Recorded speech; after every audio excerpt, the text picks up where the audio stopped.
here. They've traveled. It's so cool to have you here. Thank you to the staff, faculty, the trustees, the governors, and most of all, you guys for letting me be here with you and to share this day with you. I'm not sure who that person is they introduced, but she sounds really uptight and really boring, so hopefully that won't be the case today. Hopefully today is going to be full of memories that you will take with you for a lifetime. So I encourage you right now, slow down, look around you, thank the folks who are here. They have poured themselves into you, and you have become, your parents have poured a lot of money into you too, so, you know, just take the time today and say thank yous. Not to be a bummer, we had a moment of silence. You know, Dick Heel was a friend of mine. We came to a trustee meeting, and the next time he wasn't with us, so. We may not see some of the people who are here beside us today on this side of eternity. So take the time today to say thank you. As you can probably guess, today may turn out to be a little unorthodox. You're going to see we got some stuff going on, but to those of you who know me, that's not a surprise. After they asked me to speak, I had to do some research. This is obviously not what I do for a livelihood. I studied over 100 commencement speeches for the past 200 years. I learned some things. Chances are you will not remember me, you will not remember what I say. Good with that. It's very important to have great quotes from famous people. Most commencement speakers are old and wise, or famous and influential. I am none of those. Nor am I like Snooki, because for sure she gets paid to do this. I learned it's essential to be brief. Speaking of brief, who can capture this moment in 140 characters or less? Okay?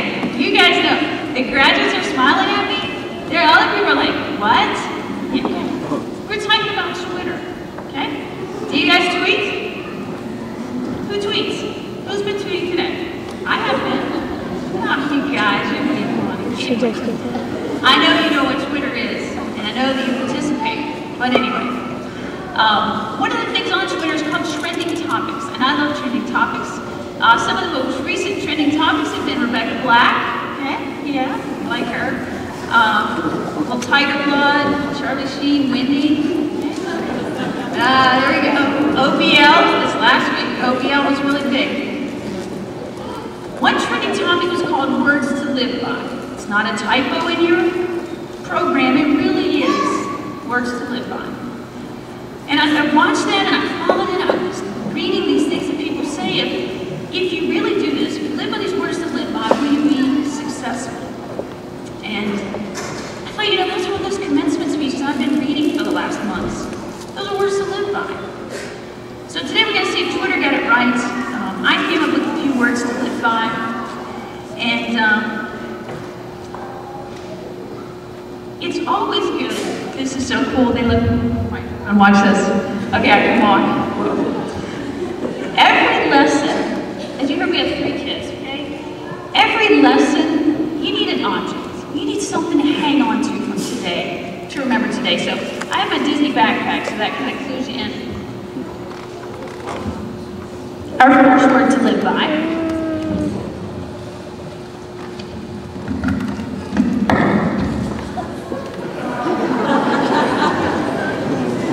Is not Buzz Lightyear. Okay? But who is this? Buzz Lightyear. Okay? He's not just Buzz Lightyear. He is Buzz Lightyear, Space Ranger, from the Gamma Quadrant, Section 4, here to fight evil and berserk and protect the galaxy. Right? Okay. What is Buzz's catchphrase? To infinity and beyond. If you had to pick one word to describe Buzz, I picked the word passion. Buzz is not going to stand here, was he? Stand there, Buzz. Do it for me, buddy. Buzz is going to laugh. Buzz has really cool features. He has a laser beam and he has pop-out wings. But that's not what makes Buzz so awesome. What makes Buzz so awesome is his attitude and his passion and his energy. And graduates, you need passion. Buzz believes with all of his heart he is the defender of galaxies. You can't sway him from that belief.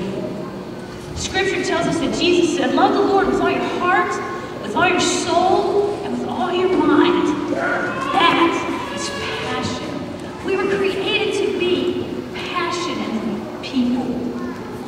So I'm going to ask you from this very moment to infinity and beyond, how well are you exhibiting passion in your mission?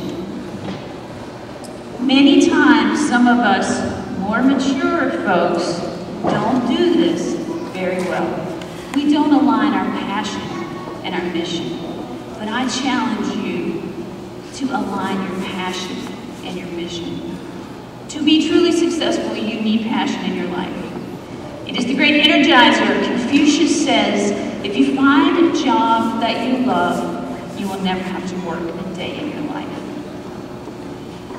Think back over the past 4, 5, 6 years, however long you've been here, who had the most impact on you?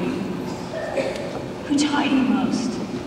My bet, it's someone that is passionate. Find the passion in your life.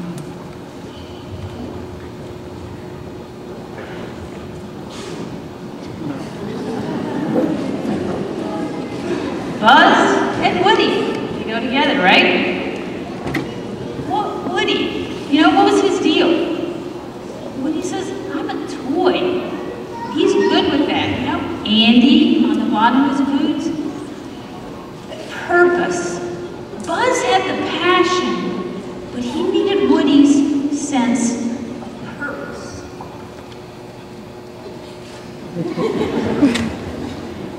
You need to find the purpose in your life.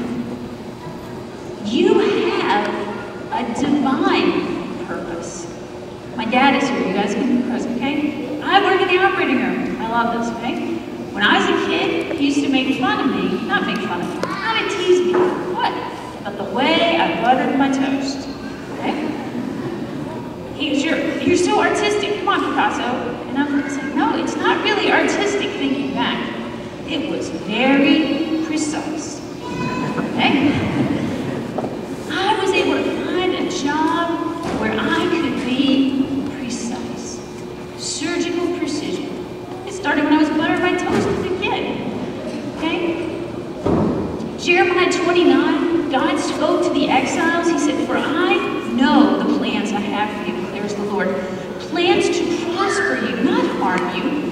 Plans to give you a hope and a future. You have a hope and a future. What you do matters. It really matters. You have within you, believe it or not, the power to change the world. Sometimes change happens on a very small scale.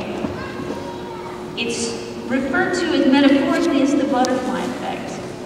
I have to read it so I get every word right. It is the principle that in any dynamic system, small initial differences may over time lead to large unforeseen consequences. You could be the one person who paves the way for great things in the future. Your small initial difference could be what makes large, wonderful, magnificent consequences in the future. There was a guy walking along the beach after a storm, and there were starfish all over the shore. You've probably heard this. And he's walking along, and he's picking them up, and he's flinging them back in, one at a time. An older, a little bit grouchier man walks by and goes, what are you doing?